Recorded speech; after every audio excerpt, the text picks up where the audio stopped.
e tem alguns aqui que eu sei que não, vocês já falaram que não é dessa turma. Será? Todo mundo está sabendo dessa aula, desse link?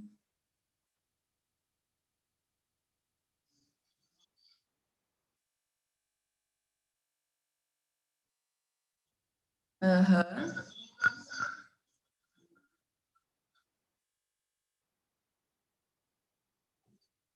Vem cá, vocês enlouqueceram a Maria?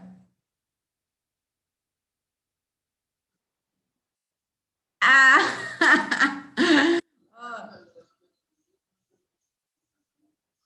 Ah! Vocês estão devendo um chocolate para cada representante de vocês aí, para dividir, por ter dividido as turmas, os outros alunos.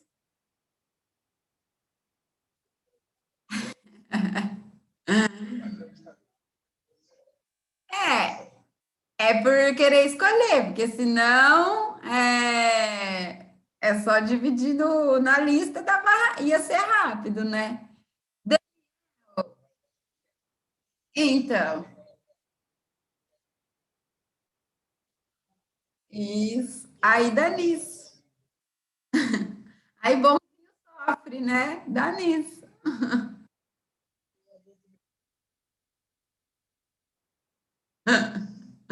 Ela. O Daniel falou assim, professora, semana passada não foi semana par? Daniel, o que é semana par? É uma pergunta que eu me faço também, porque depende o dia que você olha da semana, né? Quando eu falei para vocês, eu estava considerando semana par o dia da semana, né? O dia da nossa aula. Mas o tio Hélio estava olhando semana par o dia que começa a semana letiva, que seria na segunda. Então, semana que a gente teve aula foi a semana do dia 9, né? Foi a 9, mas a semana começava no dia 8, que era segunda, que era par, por isso que só eu dei aula. Na semana passada foi semana que na segunda foi dia 15, que é ímpar, essa é dia 22, que é par. Mas realmente dá uma confusão esse negócio de par. Que dia que a gente tem que olhar se é par, né? Mas eu não tinha falado isso para vocês. Eu falei para os representantes se passarem. Na verdade, acho que eu falei só para Maria Vitória. Que a gente combinou de considerar o dia da segunda. A segunda é par, então vamos chamar essa semana de semana par. Pode ser assim? Então essa semana é par. Ficou uma confusão, porque o que é semana par para vocês? Tem como ver de um monte de jeito, né? Ó, alguém coloca o Guilherme no grupo. Ele tá pedindo para ir pro Essa é grupo. a oitava semana do ano, é a semana par. Ah, nossa, mas aí é mais difícil ainda olhar desse jeito.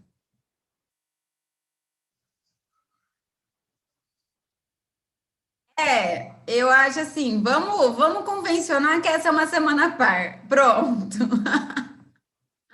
Aí a gente vai fazendo uma sim, uma não, dá certo. Pronto.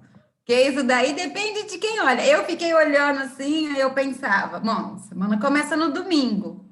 Mas domingo é uma coisa, mas a aula é na terça, mas tem e aí eu também não estava conseguindo definir o que era semana par. Mas aí tem o dia da semana em relação ao ano, tem um monte de jeito de olhar, né? Qual que é o referencial desse parinho?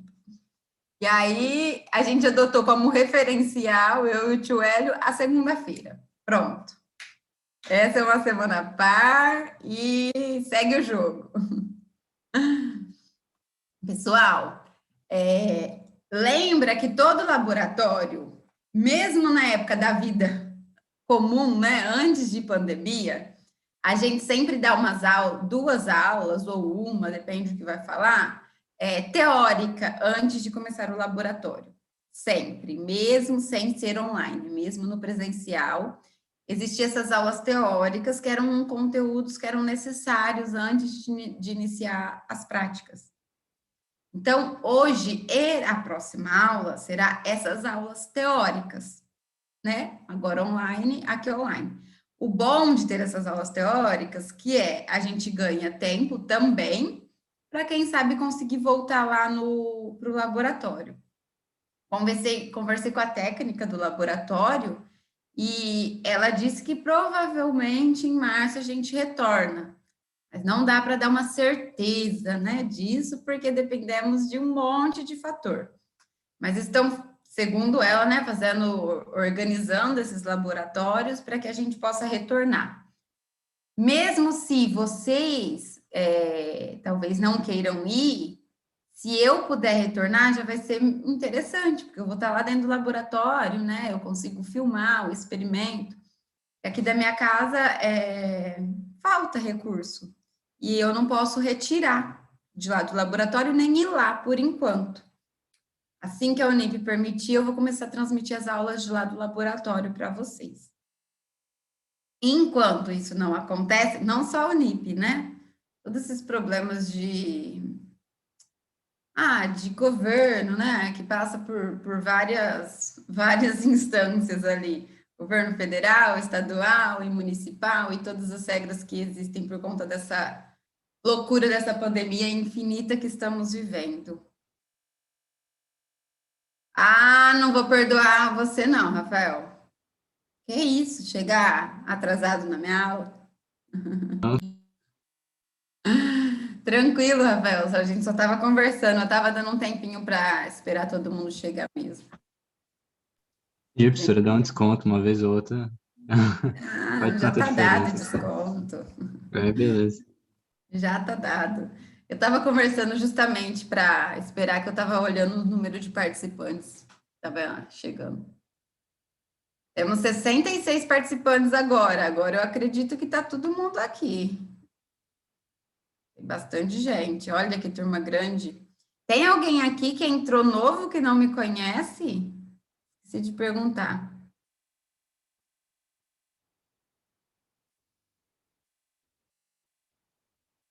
Quem que emagreceu? Quem que tá com a câmera ligada aí que eu perdi? Boa noite, Cláudia. Quem que emagreceu? Sabrina?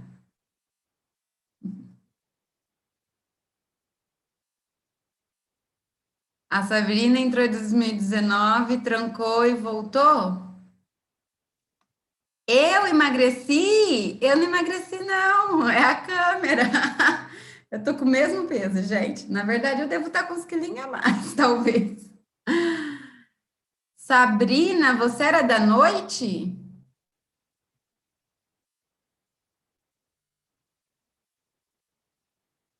Deixa eu ver se é a Sabrina que eu tô pensando. Era da turma da noite?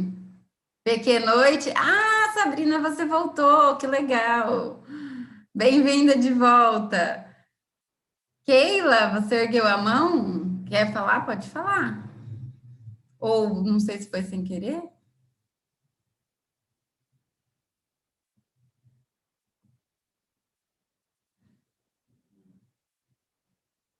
Tem mais alguém aí novo?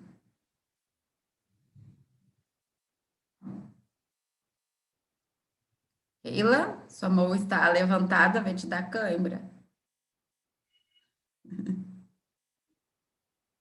Não, não era nada? Foi sem querer, então. O Irineu. Irineu, tem Irineu aí? Você está aí? Manda um oi. Vocês estão me zoando, né?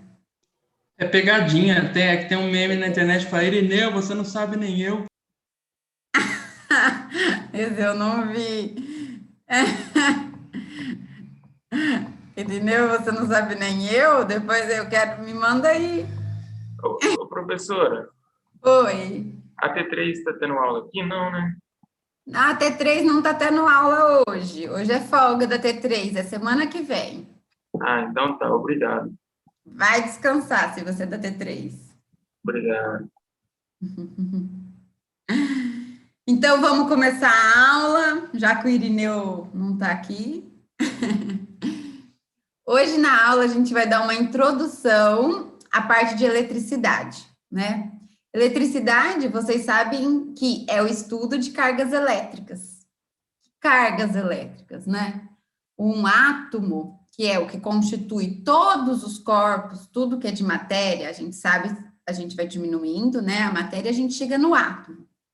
O átomo, ele é basicamente, esse modelo que eu vou falar agora, ele é ultrapassado, tá? Esse modelo é o modelo que a gente... Deixa eu ver se eu passo aqui. Que ele é o modelo de Bohr. Vou desenhar aqui, antes de aparecer as coisas. Ele tem um núcleo, né? No núcleo tem prótons e nêutrons, tudo juntinho aqui nessa região do núcleo. E depois eu tenho elétrons, que ficam vagando em volta desse átomo. Já se sabe que ele não fica orbitando tão bonitinho quanto fica nos desenhos, tá bom?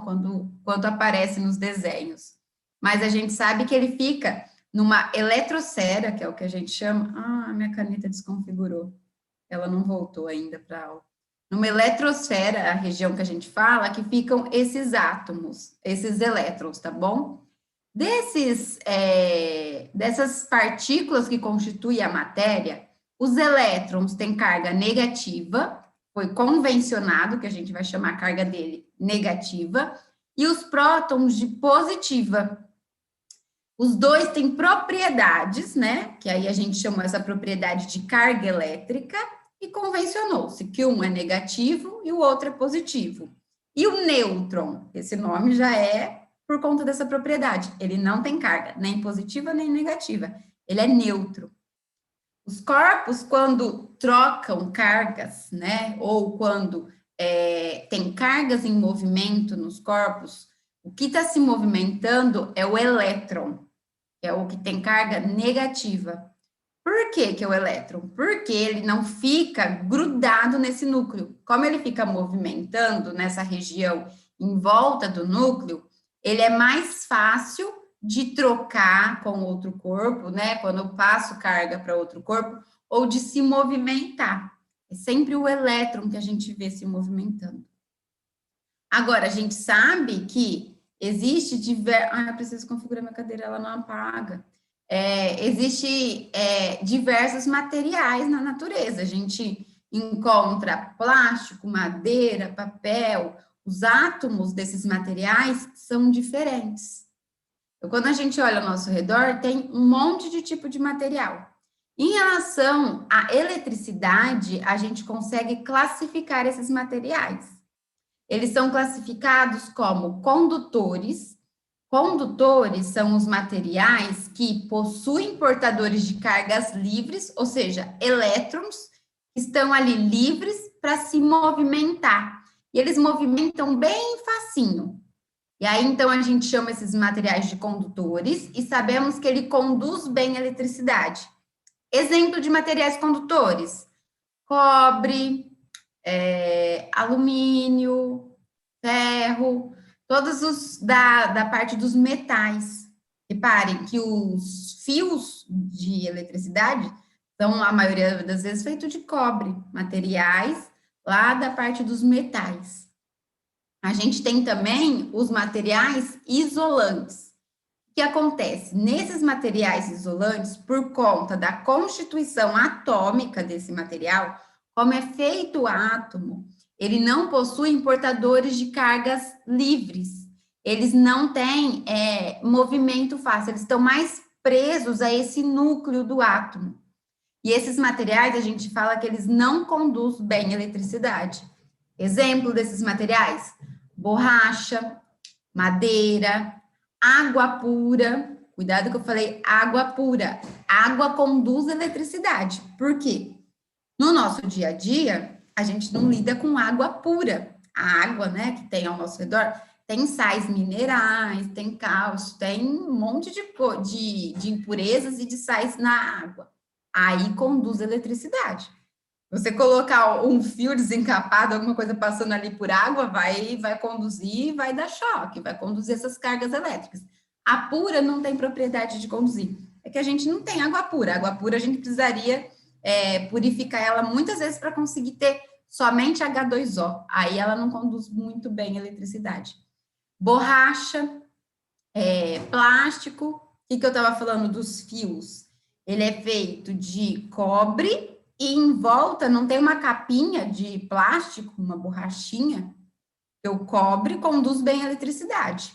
Essa borrachinha, essa capa em volta do fio não conduz bem a eletricidade. Então, ele é feito para proteção, enquanto lá dentro do fio tem um material que conduz bem.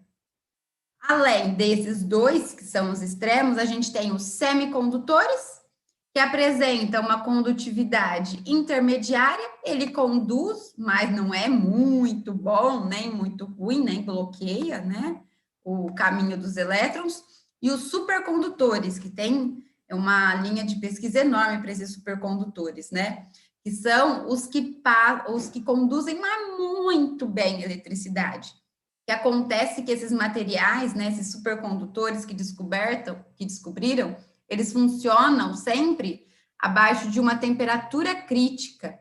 É sempre muito frio para esses supercondutores funcionar.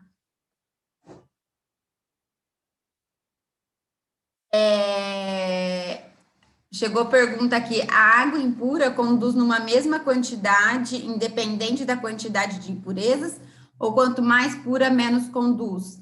Quanto mais pura, menos conduz. Depende do que está dentro da água. Se tiver sais minerais, que são, por exemplo, sal de cozinha. Sal de cozinha, a forma química dele, né? Vou escrever aqui. É NaCl, né? É cloreto de sódio, sal de cozinha. Quando a gente coloca o sal de cozinha, que é esse átomo, na água, ele separa. Ele separa em Na e Cl. O que seria isso? Sódio, né? Um pedacinho, uma molécula de sódio e uma molécula de cloro. A molécula de sódio, ela fica carregada positiva, ela fica faltando elétrons. E a de cloro, ela fica carregada negativa. E aí, eu tenho carga dentro da água, que é desses sais. E aí, isso daí ajuda a conduzir bem a eletricidade, que é essa carga que se movimenta. Aí, isso depende, então, do que está nessa água, de que impureza que está nessa água, para ela conduzir melhor ou pior a eletricidade. Luiz perguntou se esses slides já estão disponíveis para vocês. Lógico que não. Eu acabei de fazer eles 5 minutos antes de entrar aqui, porque minha vida é assim. Você acha que as coisas são feitas antes? Não, eu vou enviar para vocês por aqueles e-mails do representante, sabe? Que vocês me passaram, e aí depois vocês disponibilizam. Até porque aqui durante a aula eu resolvo exercício com a canetinha, né? E aí eu já mando eles com a resolução para vocês. É melhor do que eu mandar antes.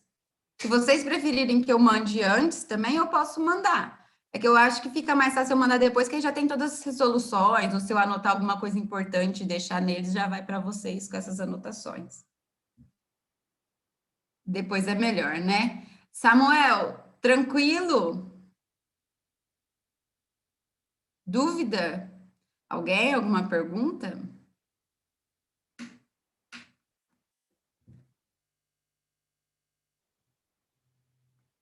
Bora lá. Nesses materiais condutores, se eu tiver elétrons ou esses portadores de carga que estão se movimentando aleatoriamente, eu tenho só movimento de carga. Não tem nada demais.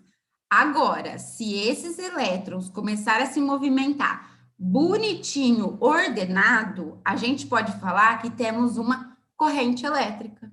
Então, a definição, né, de corrente elétrica é o movimento ordenado de partículas, de portadores de carga elétrica, dentro de um condutor. E esse movimento existe quando tem uma diferença de potencial elétrico entre as extremidades. Eu ainda vou falar melhor sobre isso. Essa diferença de potencial elétrico é a nossa famosa DDP ou tensão elétrica. Vocês podem não saber o que é isso, mas vocês já usaram. Vocês já olharam para ligar algum equipamento na tomada, se ele é 110 ou 220 volts. Essa é a tensão elétrica, tá bom? ou DDP, cada lugar aparece um nome, mas eu vou explicar isso melhor. Então, sempre que eu tiver um movimento bonitinho, né, de elétrons, todos passando para o mesmo lado, aí eu posso falar, opa, tem uma corrente elétrica aqui, tem um movimento organizado. Enquanto é desorganizado, é só movimento, tá bom? No Sistema Internacional de Unidade, embaixo vai aparecer, a corrente elétrica é dada em ampere. Lembra que corrente elétrica, vocês já devem ter visto esse ampere. Mas por que é ampere? Como que eu calculo essa corrente elétrica? Ela não é um movimento ordenado de cargas? Então, a gente vai fazer assim. Para olhar para a corrente elétrica, você vai olhar um fio. Tá vendo que está passando os elétrons aqui nesse fio? Eu vou pegar uma área desse fio, como se você... Essa aula é para ter 2, Venilson. Corta esse fio, como se você ficasse aqui contando, ó, nesse fio. Passou um elétron, daí um pouco passou outro elétron, depois passou outro elétron. Você fica ali contando quantos elétrons estão passando ali naquela região. Ó, aqui nesse caso, agora que eu estou olhando, está passando um elétron. Daí um pouco, se ele estivesse se movimentando, ia estar passando mais um elétron. Daí um pouco, mais esse elétron. Vamos contar que passou 3 elétrons num tempo de 3 segundos. Passou um, depois outro e depois outro. Passou 3 elétrons no tempo de 3 segundos, que a gente tinha falado, a corrente elétrica vai ser a carga que passou dividido por esse tempo.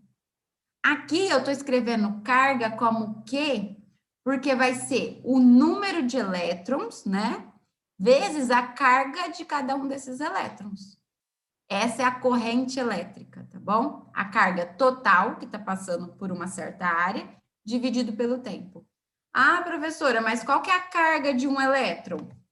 A carga de um único elétron foi medida experimentalmente por um cara que chama Millikan. E a carga de um elétron, ela é negativa, né? Menos 1,6 vezes 10 a menos 19 Coulomb. Coulomb, que é medida de carga elétrica. Vocês vão aprender melhor sobre Coulomb, que é um cara que pesquisava essa parte da eletricidade, lá com o professor de eletricidade na teoria. Mas a carga... Ô, Thaisa, Oi. deixa um caderno separado para laboratório? É bom. Tá, beleza. Acho bom. O que o Breno falou agora. Ver todas as aulas assim, nunca erra. Mas vai ser aula repetida, Breno. Então, aqui, para a gente considerar a carga elétrica... Aprende em dobro. Oi? Aprende em dobro, assim não erra. Ah, aprende em dobro? Se tiver paciência para me ver falar, para ver eu, depois depois todo mundo falar um monte de vezes. Vocês têm paciência de ficar prestando atenção? Opa, lógico, senhor.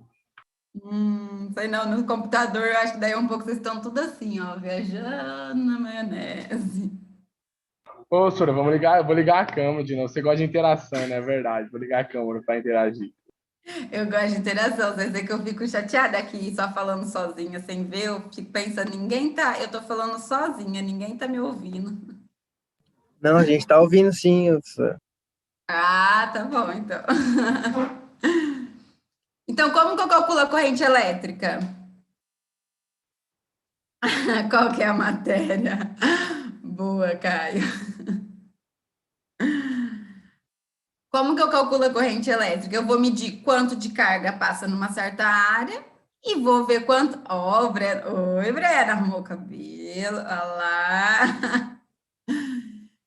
Vou ver o quanto de carga passa por uma certa área, vou dividir essa carga pelo tempo e a gente vai ter a corrente elétrica. A unidade, então, se é carga por tempo, é Coulomb por segundo no sistema internacional. E físico, vocês sabem, né, que fica se dando o nome de físico, aí foi lá e deu o nome de Coulomb por segundo de ampere, né, que a gente usa o símbolo A. Vocês já devem ter visto bastante isso, né, de corrente elétrica em ampere. Quando a gente compra, às vezes, eletrodoméstico, e vem especificações, talvez tenha a corrente que passa lá. Às vezes, vem em outras unidades, vem, é assim,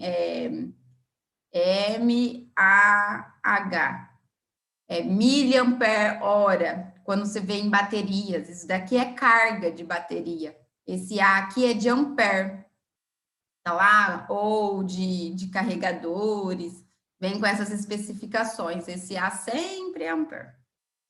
Tranquilo até aqui? Dúvidas? Se eu for olhar, então, para a corrente elétrica em um gráfico, se eu tiver um gráfico de corrente por tempo, a corrente elétrica, ela pode ser constante, que é quando todos os elétrons ali vão tudo bonitinho, andando certinho para o mesmo lado, tá bom? Aí, se a gente ficar medindo aqui quantos elétrons está passando em uma certa área, por um tempo você vai ter ali todos passando bonitinho. A cada 1 segundo passa 2 elétrons. Aí você tem um gráfico constante. Ou a gente pode ter outros tipos de corrente elétrica. Podemos ter correntes elétricas variáveis, corrente elétrica alternada.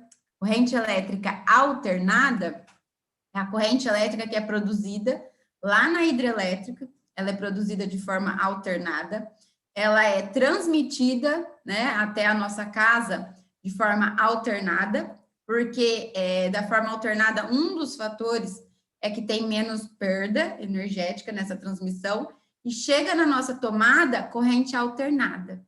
Normalmente, os eletrodomésticos, para usar, transforma ela em corrente contínua.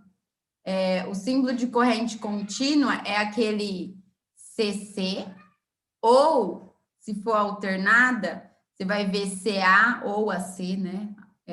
Quando é em inglês, tá bom? Mas em um gráfico, né, de corrente por tempo, a gente ainda tem propriedades que a gente pode usar para calcular. Bom, o que eu sei? Que corrente é carga por tempo. Então, se eu olhar para um gráfico de corrente por tempo, eu sei que a carga, olha aqui, eu vou passar esse tempo aqui multiplicando, vai ser igual a corrente vezes o tempo. Corrente vezes o tempo, se eu olhar aqui para esse gráfico, vai ser essa área. Olha aqui, o lado de um certo é tempo, o outro lado desse retângulo é corrente. Então, em um gráfico de corrente por tempo, se eu achar a área embaixo da curva, eu estou calculando também a carga elétrica que está sendo percorrida por esse condutor. E isso sempre vale, mesmo se for uma corrente variável. Aqui eu fiz um desenho de uma corrente qualquer. A área embaixo da curva vai me dar a noção de carga elétrica. Só para curiosidade, a corrente alternada, pessoal, o gráfico dela, se eu for fazer corrente por tempo, vou mudar aqui a cor, né? Ele é um gráfico dessa forma, ó. Ele é uma senoide ou uma cossenoide, é uma ondinha.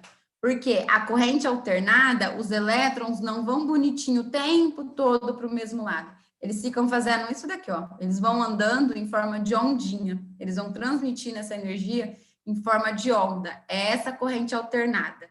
Quando a gente quiser fazer um gráfico dela, então, ele vai ficar subindo e descendo. Porque os elétrons no fio também ficam chacoalhando. Agora, a corrente contínua, os elétrons só vão andando bonitinho, contínuo, ali para frente. Certo?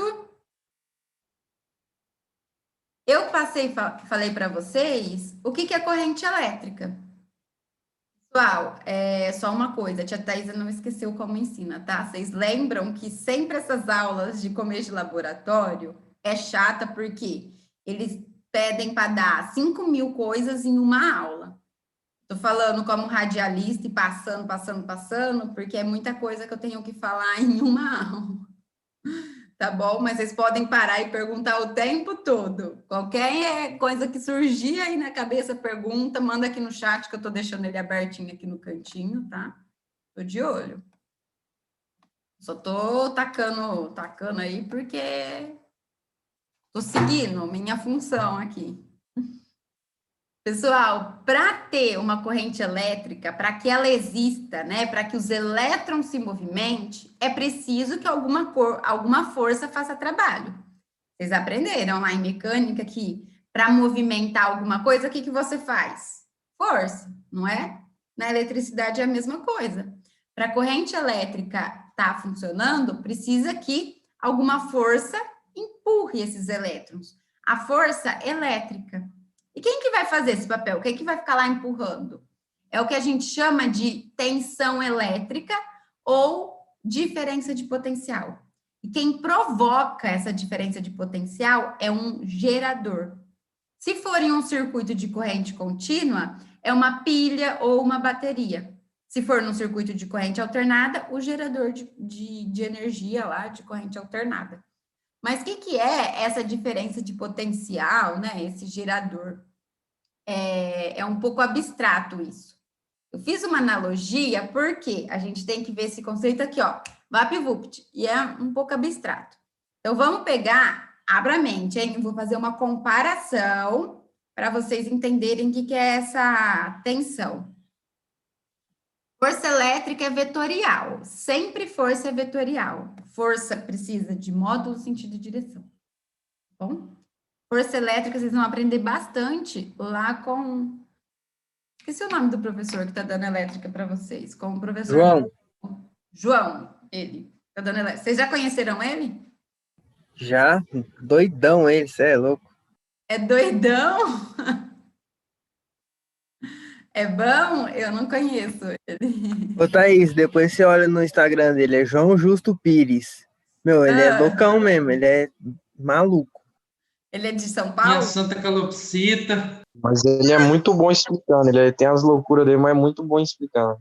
Não, acho que as loucuras dele valoriza muito mais a aula dele, é muito bom. Ah, vocês amaram, que legal. Ah, que bom. Então, ele vai falar com vocês de força elétrica, tá? O João.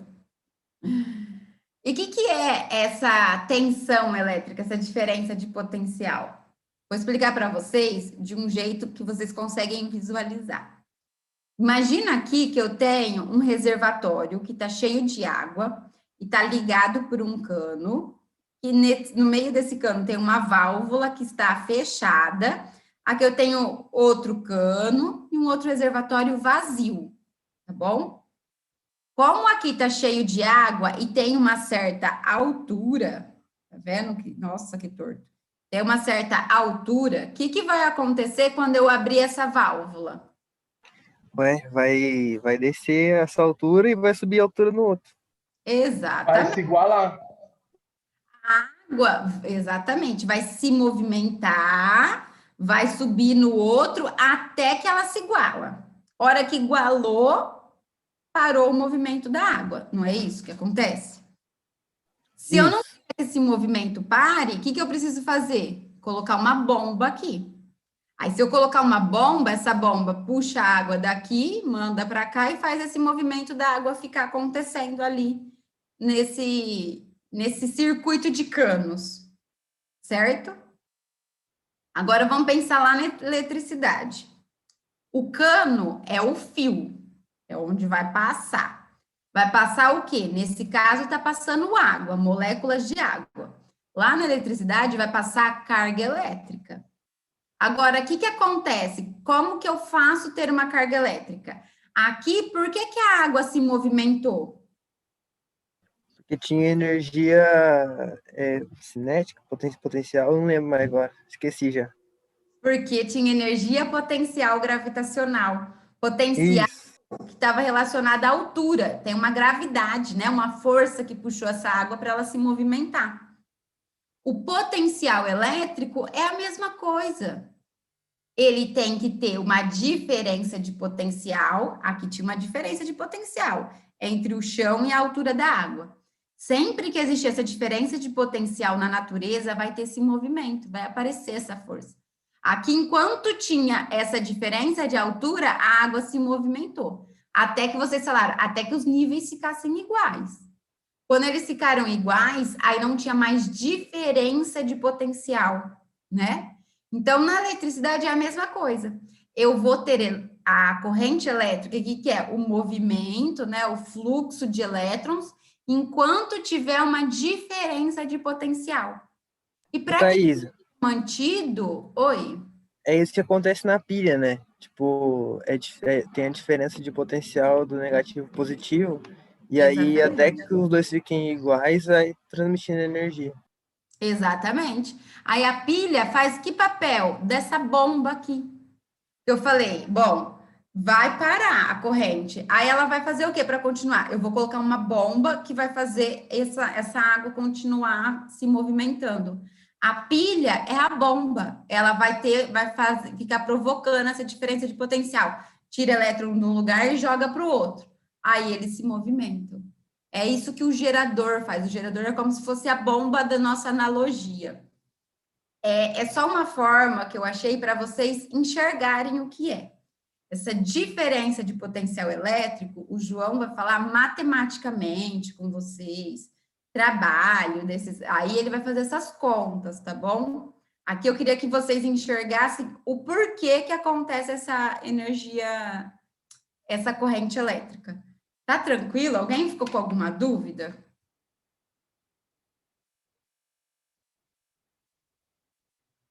Tranquilo, então? É tipo DDP, isso aí, né? Coisa assim. A DDP, a diferença de potencial elétrico é D, aí diferença de potencial, DDP. Mas DDP não é de voltagem, de volts? Ou tensão elétrica, é a mesma coisa. Beleza. A unidade de medida é volts, mas o conceito é o mesmo. Em alguns lugares você vai ver diferença de potencial, em outros lugares você vai ver tensão elétrica. E ainda tem gente que chama de voltagem, né? Voltagem é por conta da unidade de medida que é volts. Beleza?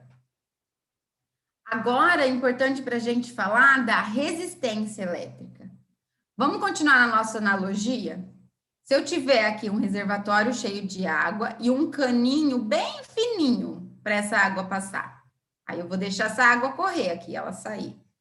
Em um outro reservatório, eu tenho a mesma quantidade de água, mas eu tenho um cano bem grosso.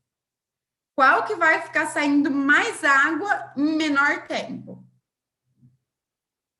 O da direita nossa, né? Porque ele vai sair mais água, ele é maior. Ele é maior, exatamente. Esse Tem uma conceito vazão maior. ele tem uma vazão maior. Esse conceito de facilitar ou dificultar a passagem, né, da água, vamos levar agora para a eletricidade.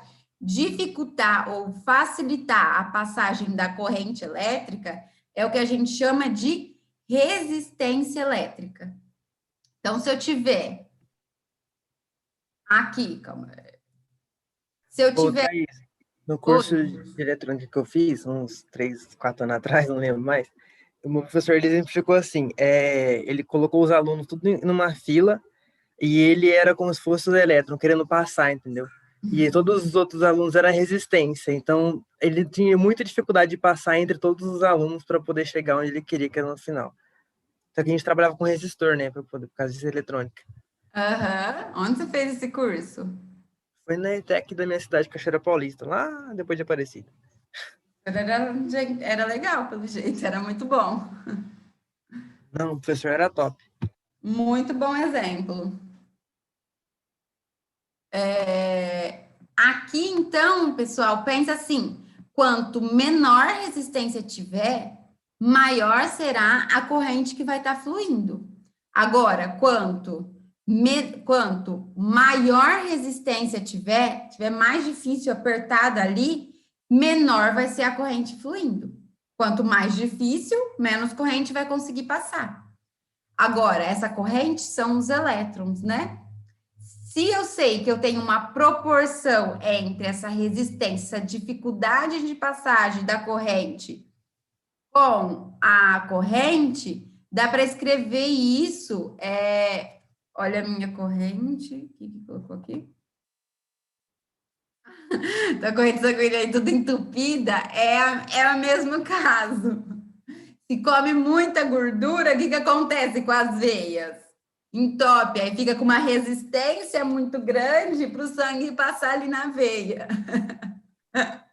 Prof, A mesma Thaís, coisa. Thaís, Oi? Tem como a senhora voltar no slide anterior rapidinho? Que não deu tempo de tirar a print, desculpa. Tem. Mas vocês olham esses prints, não é melhor depois vocês pegar os PowerPoints que eu mando?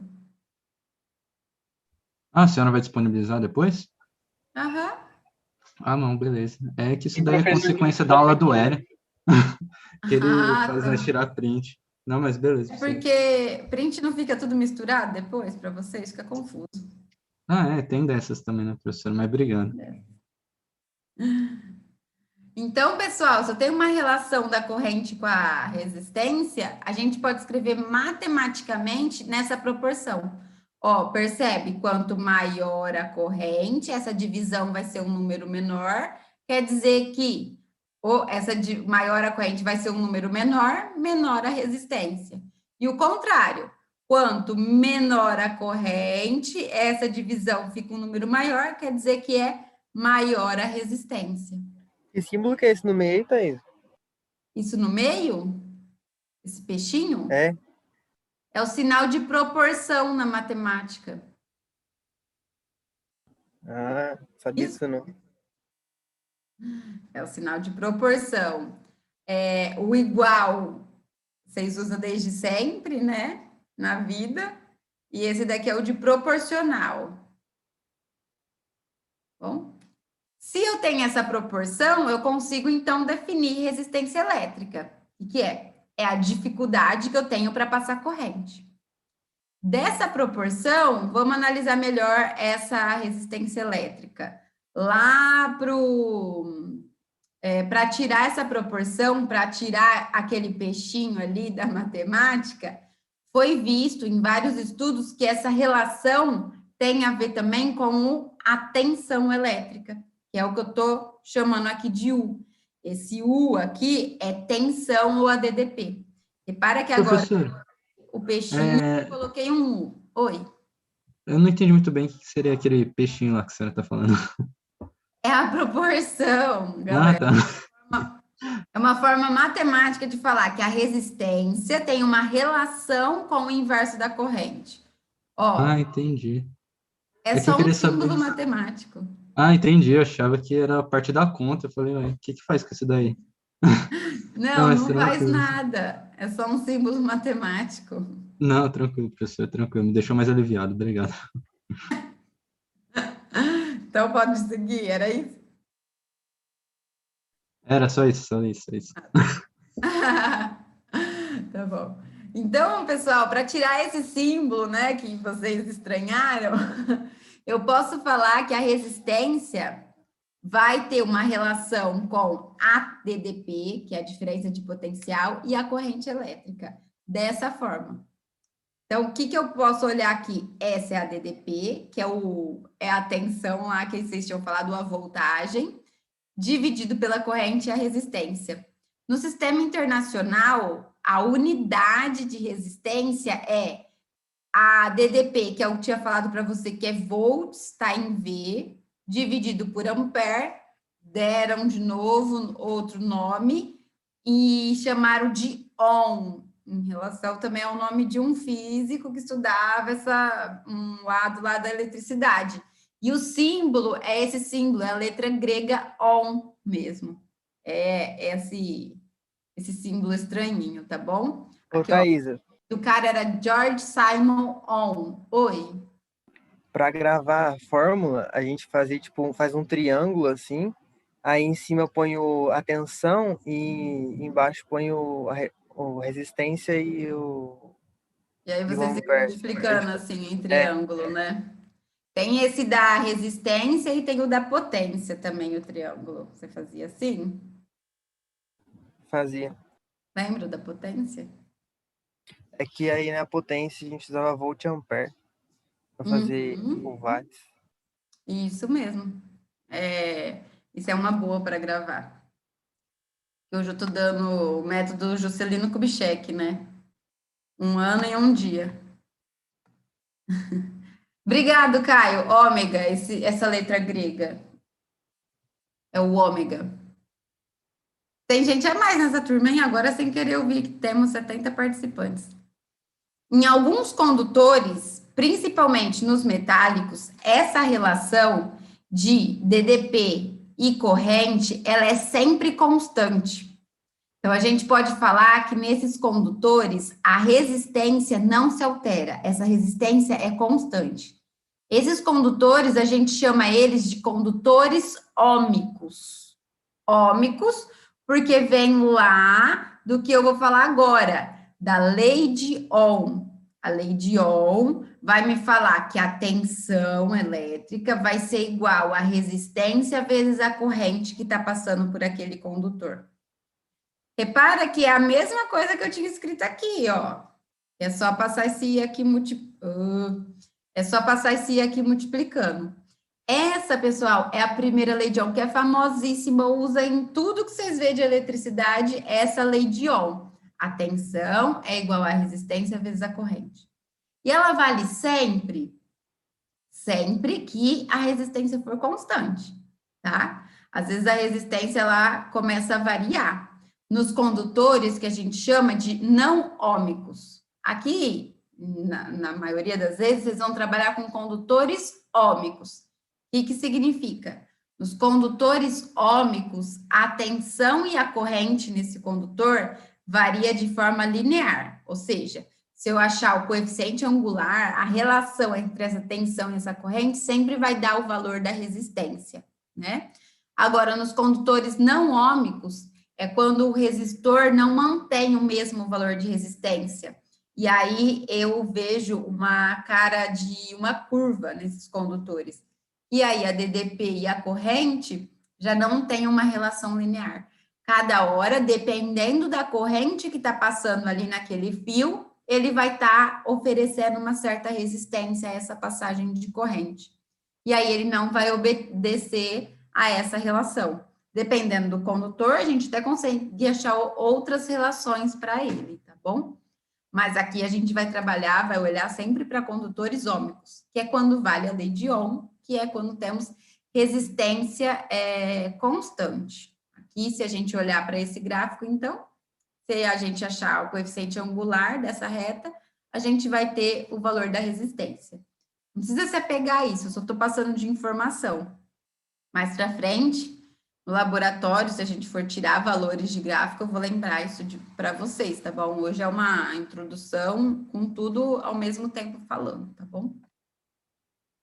Além dos fios, né, que oferecem uma certa resistência à passagem de corrente, uma dificuldade para que a corrente passa, temos equipamentos eletrônicos que são usados justamente para causar essa resistência. Por quê? Às vezes, para esquentar, para transformar energia elétrica em energia térmica. Como assim, professora? Esquentar. Olha o exemplo que quem tinha falado que o professor colocou vocês em fila? Quem que era? Eu, Rubens. Rubens. E o Rubens tinha falado que o professor usou para explicar a resistência. Ele colocou todo mundo em fila e ficou tentando passar, mostrando que o elétron passar era difícil, né? É isso que acontece mesmo nos condutores e no resistor. Ele, por conta do material, dos átomos que já está lá, dificulta que os elétrons passem. Então, conforme os elétrons vão passando, eles vão trombando aqui nas moléculas do material. Esse choque, esse empurrão que vai causando ali dentro do átomo, faz com que ele se esfrega e cause energia térmica. Lembra que sempre que tem atrito, ó, esquenta, causa energia térmica, atrita a sua mão que ela vai esquentar. É isso que os elétrons fazem nos fios. Por isso que pega fogo às vezes, né? Passa muita corrente, passou elétron demais, esquenta o fio. Quando a gente transfere, então, essa energia elétrica para a energia térmica, a gente chama essa transformação de efeito Joule. Sabe um exemplo que é usado isso o tempo todo? O professor do Rubi era de borracha. Sabe onde é usado o tempo todo? No chuveiro elétrico. Chuveiro elétrico acontece como? Ele é feito de uma resistência grandona, dependendo do quanto o tamanho da resistência que a gente está usando, é a temperatura do seu chuveiro. E aí você liga ele, passa uma corrente elétrica por essa resistência. O que acontece essa corrente elétrica ali? Esquenta muito a resistência, ela dissipa esse calor para a água que está dentro do chuveiro, que cai quentinha na gente. Um resistor, o chuveiro elétrico. Ele é feito com a função de transformar energia elétrica em calor. Outro equipamento resistor, ferro elétrico. Ele tem uma resistência que ele vai pegar a corrente elétrica, vai usar essa corrente, por conta do material, vai dificultar muito a passagem dessa corrente para esquentar muito e gerar calor. Outros equipamentos que usa dessa função, o próprio resistor. Vocês já viram esses resistores assim de cerâmica? Já, nossa, lembrando agora de Já, como professora. que vê nas cores, nossa. Isso, das cores. Esses resistores, eles são pequenininhos, pessoal. Eu acho que eu tinha um no meu estojo, mas já não devo ter mais. Eles são bem pequenininhos e eles são usados dentro dos circuitos elétricos. Para esquentar o circuito? Não. Lógico que, como ele é resistor, acaba esquentando. Mas a função dele no circuito não é esquentar, é provocar a barragem da corrente elétrica. Depende como você coloca ele no circuito, você faz com que vá mais corrente para um lado ou para o outro do circuito, do jeito que você quer que ela vá se dividindo ao longo do seu circuito. Então, a resistência elétrica existe em tudo, nos fios. Pode falar. Eu tenho um resistor para mostrar, peraí. Então mostra aí. O meu deve estar lá pro Peraí que quarto. eu tô caçando ele aqui. Nossa, tem um monte de resistor aqui. Acho que a maioria de vocês já devem ter visto um resistor. O resistor está tão cheio. Olha lá. Mostra aí para todo mundo. Pessoal, olha aí pro vídeo. Olha lá que minúsculo que é o resistor. E tá vendo que ele tem tirinhas? Na minha foto dá para ver e ali O onde... mic tá mutado, Rubão. Oh, valeu, foi mal. Nem tinha visto. Tá dando para ver? Dá sim, deu para ver. Muito obrigado, Rubem. Nada. Vendo que ele tem tirinhas, essas tirinhas tem uma tabela e cada tirinha corresponde a um número, serve para você ler o quanto de resistência ele provoca. Alguns têm valores maior, outros menores. A gente vai olhar lá no experimento no laboratório como ler essas tirinhas e como a gente mede essas resistências, tá bom? Nos símbolos, nos circuitos, né, no desenho, nos esquemas, a representação de resistores aparece ou com uma serrinha ou com um quadrinho. Se for um reostato é um resistor que pode variar a resistência. Aí é representado com a serrinha e uma flechinha, para mostrar que não é um resistor de resistência fixa, ele varia essa resistência, tá bom? Pessoal, esses resistores, como eu falei, eles podem ser usados nos circuitos, mas às vezes eu não quero usar só um resistor, ou então eu preciso de um resistor de um certo valor e eu não tenho. Então, o que a gente faz? Associa, liga esses resistores. Essas ligações existem de 3 tipos que a gente classifica elas: em série, em paralelo e mista. Como que a gente vai classificar essas ligações? E para que serve? Bom, dependendo, por exemplo, se eu quisesse um resistor de 10 ohm. 10 ohm eu não tenho, mas eu tenho outros resistores. Aí, o que eu posso fazer? Eu posso ligar todos eles e a associação inteira vai ter uma resistência que a gente chama de equivalente a esse resistor de 10 ohm. Então, eu vou ter que saber como ligar eles para dar uma resistência específica. Como que eu vou analisar essa ligação, pessoal? Para ver se é em série ou em paralelo. Eu vou olhar para os nós da ligação. O que é nó? Nó, não é nó de zoação, é nó, né? De amarração. É a junção de 3 ou mais fios. Por exemplo, aqui nesse desenho, aqui eu tenho um nó. Ó, eu tenho 1, 2, 3 fios. Aqui eu tenho outro nó. Eu tenho 1, 2, 3 fios.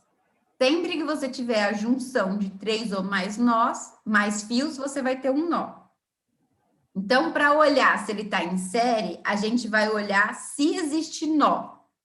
Nesse caso, olha aqui, eles estão ligados um depois do outro, não tem nó entre eles. Então, olhei, existe nó? Não existe. Eles estão ligados, percebe que eu tenho 2 fios aqui, ó, nessa junção, são 2 fios, e nó é 3 ou mais. Então, eles estão ligados em série. Observa também que a mesma corrente elétrica passa por todos os resistores. Se entra aqui uma corrente elétrica, elétrons que estão se movimentando, eles não têm caminho para fazer. Então, é a mesma que vai percorrendo todos esses resistores.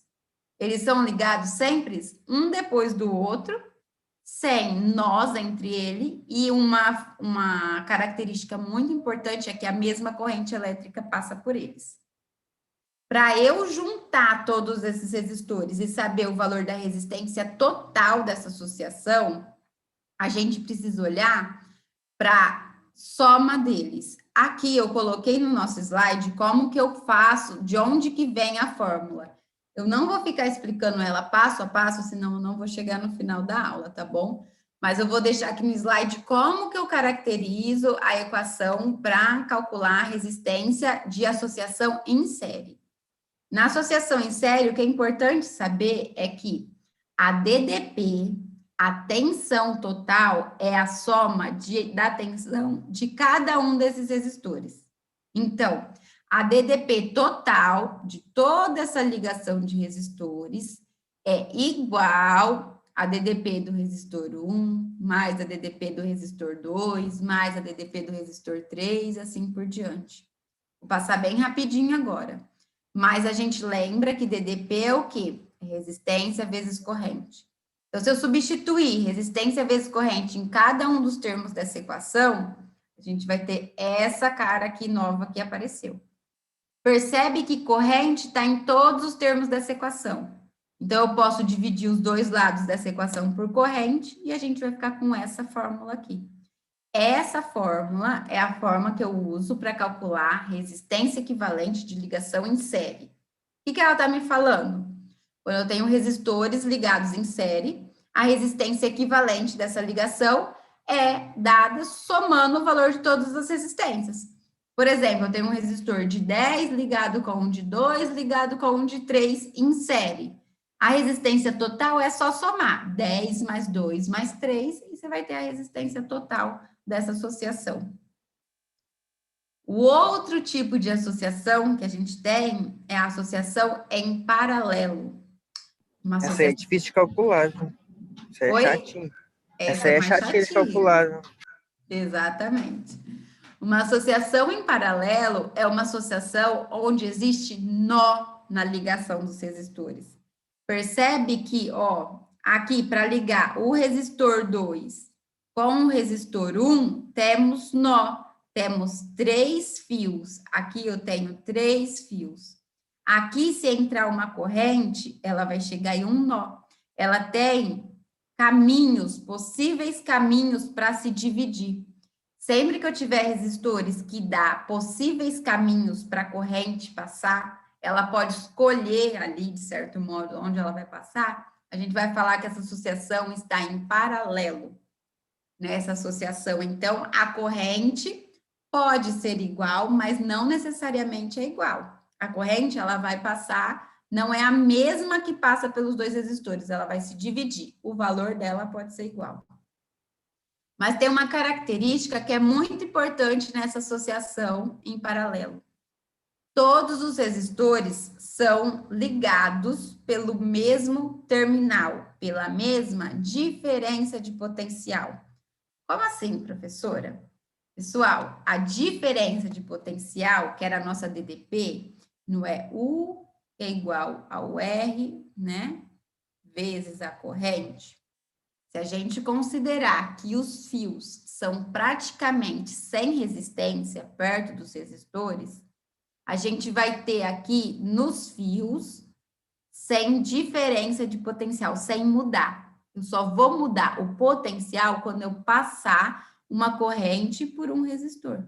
Então, todos eles, ó, aqui se eu marcar que ele tem um potencial A, todos esses resistores estão sobre o mesmo terminal. Do outro lado, o mesmo terminal também. Todos eles estão sobre a mesma diferença de potencial. Eu vou falar isso melhor num próximo exercício, tá? E o importante também é que eles estão ligados por nó. Nesse tipo de esquema, que eu tenho associação em paralelo, para eu calcular a resistência total, que é o que a gente chama de resistência equivalente, a gente tem que olhar que eles estão ligados sobre a mesma diferença de potencial. Mas agora, uma corrente que está chegando aqui, ela não vai ser a mesma corrente que está passando em todos os resistores, ela vai se dividir. Mas corrente não é carga elétrica que está em movimento? Se a carga elétrica que está em movimento, ela não pode sumir nem aumentar o valor. A corrente total que está chegando vai ser igual à soma de cada um dos pedacinhos que foi dividido para esses resistores. Então, a gente pode falar que a corrente total é igual à corrente que está passando no resistor 1, mais a que está passando no resistor 2, mais a que está passando no resistor 3 e assim por diante. Trocando lá da nossa informação que a gente tem da lei de Ohm, se eu passo esse resistor aqui, ó, essa resistência dessa lei de Ohm aqui dividindo, eu vou ter que no lugar do I, eu vou ter U sobre R. Então, dividindo toda essa equação por U sobre R, a gente vai ter essa relação. Percebe que a DDP, numa relação, numa ligação em paralelo, é a mesma? Então, esse U pode ir embora dessa equação e a gente vai ter essa relação aqui. Essa relação, ela serve para calcular a resistência equivalente de resistores ligados em paralelo. Percebe que ela é um pouquinho mais chata porque a gente vai cair numa continha de fração, soma de fração. Mas eu vou fazer a resistência equivalente. 1 sobre ela vai ser igual a 1 sobre R1, mais 1 sobre R2, mais 1 sobre R3, e assim por diante. Quando eu tenho resistores associados em paralelo, eu tenho um jeito simplificado de fazer essa soma, se eu tiver casos especiais. Quais são esses de 2 em 2, né? especiais? Exatamente. Se todos tiverem o mesmo valor de resistência, aí eu posso calcular essa resistência dividido pelo número de resistores que estão ligados. Por exemplo, aqui eu vou ligar, ó, 3 resistores de 30, tá bom? Em paralelo, 30 ohms cada resistor. O que significa isso? Percebe, ó, que eles estão ligados pelos mesmos pontos, por isso eles estão em paralelo. A resistência equivalente dessa associação vai ser, não tenho 3 de 30, então vai ser 30, que é o valor da resistência, dividido pelo número de resistores, que é 3. Então, eu posso falar que a resistência equivalente vai ser 30 dividido por 3, 10 ohm. Sempre que eu tiver todos os resistores com o mesmo valor. Se um desses aqui fosse 20, por exemplo, já não podia usar essa relação simplificada. O outro caso é quando a gente tem de pares. Eu posso ir fazendo de 2 em 2. E aí acaba ficando um pouquinho mais simples nossa equação.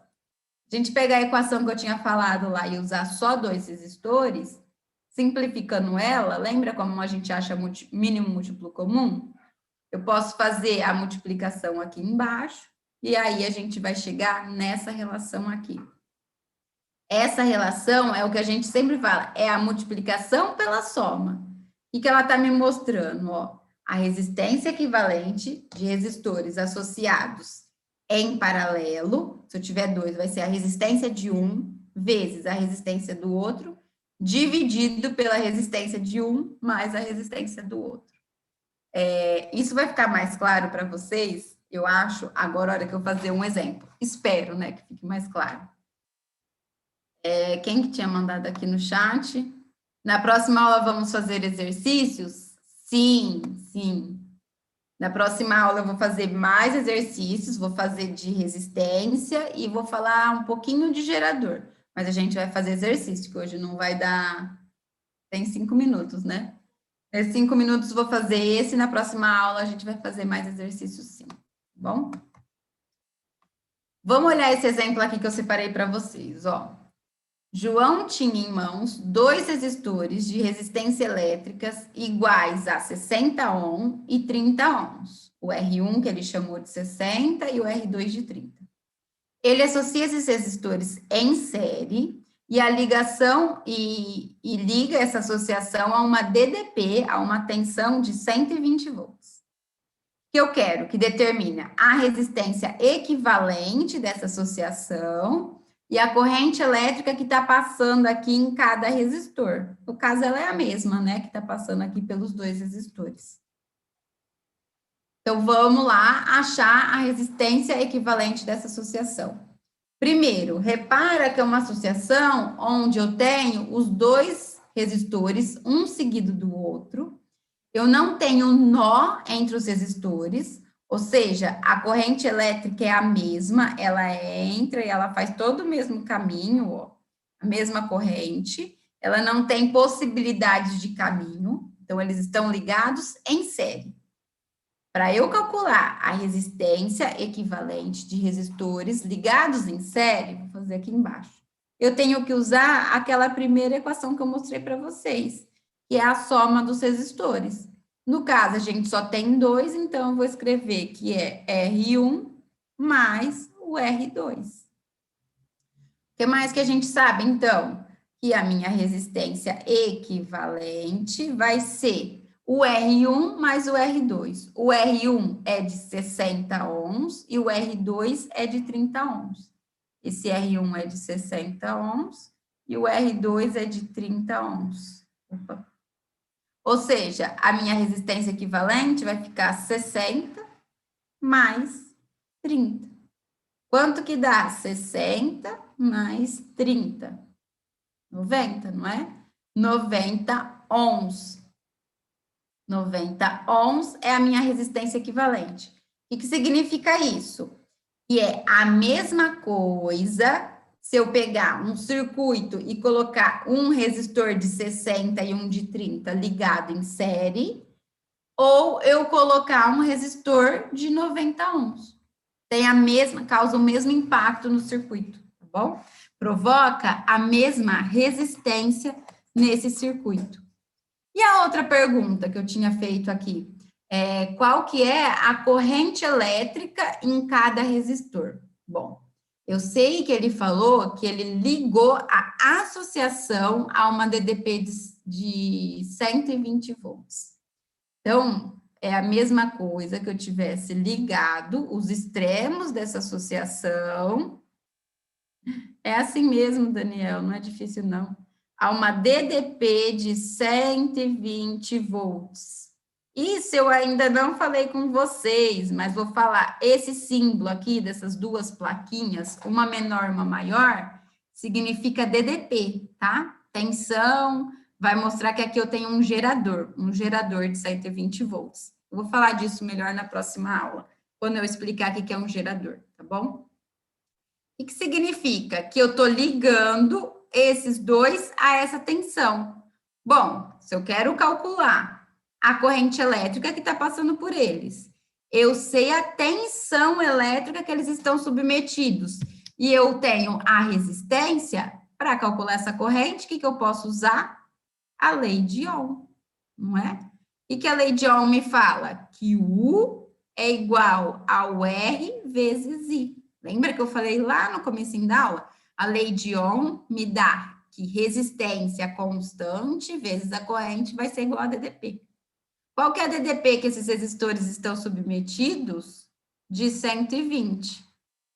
Qual que é a resistência total dessa ligação? 90. Quanto que é a corrente? Só descobrir. Eu vou pegar esse 90 que está multiplicando o I e vou passar dividindo. Eu vou ter 120 dividido por 90, que é igual ao I. 120 dividido por 90 não dá um número exato, né? Vou fazer aqui na calculadora. 120 dividido por 90 dá 1,33333. Essa é a minha corrente. Ou seja, a corrente é 1,33 ampere. Eu sei que 1,333 coulomb de carga está passando ali por aqueles resistores a cada 1 segundo. É isso que está me dando de informação. Existe gerador e resistor, não é? Existe, você está querendo falar resistor associado a gerador? Sim, existe. Não sei se é essa a sua pergunta. O aqui, ó, é tensão ou DDP. Depende do lugar, vai aparecer um nome diferente.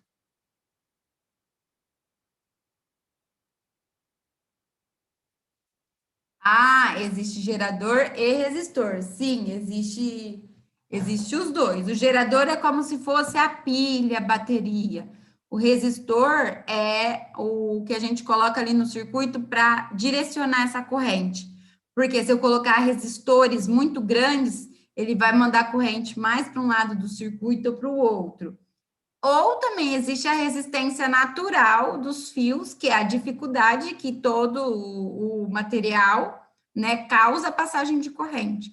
São coisas diferentes. Mas dentro do gerador também tem uma resistência, né? Porque aquele, tem um material ali. Quando o elétron está tentando gerar, se movimentar, também tem uma resistência dentro do gerador. A gente vai falar disso melhor na próxima aula. Tranquilo, pessoal?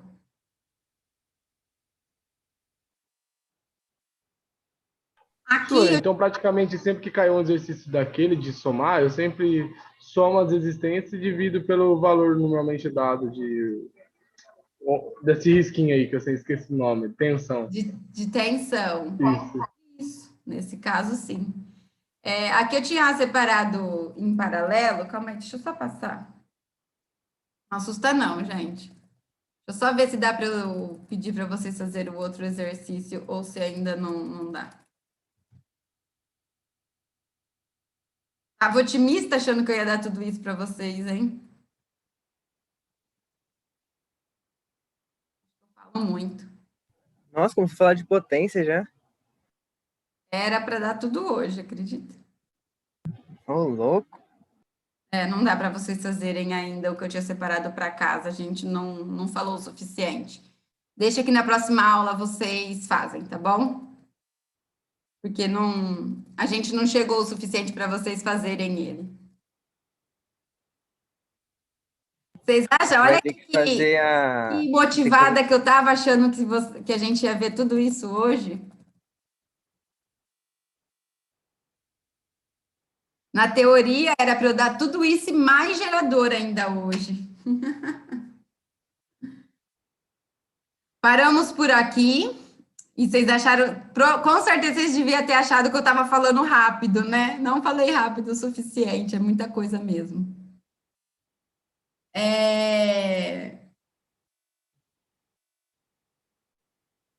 Acho que falou asneira, não falou não. Estão pedindo para o Luan Diogo passar o número dele para colocar no grupo. Luan Diogo, você está escutando? Passa seu número de celular para ser colocado no grupo. Pessoal, então, na próxima aula, a gente tem aula com a T1, tá bom? Não a T2, vocês têm folga. E depois eu vejo se compensa juntar vocês para ver se rende mais ou não nessa parte, tá bom? Mas semana que vem vocês têm folga de mim. Um beijo, vão para o intervalo, que já tem outro professor aí para falar um monte com vocês. Tchau, Thaís. Boa noite. Até na outra semana. Semana que vem a gente entra também para participar da aula. Ah, vocês gostam demais de uma aula. Boa noite, professora. Boa noite. Beijão, pessoal. Boa noite, professora. Boa noite. Eu tava aqui, hein? Tá bom. Obrigada pela informação.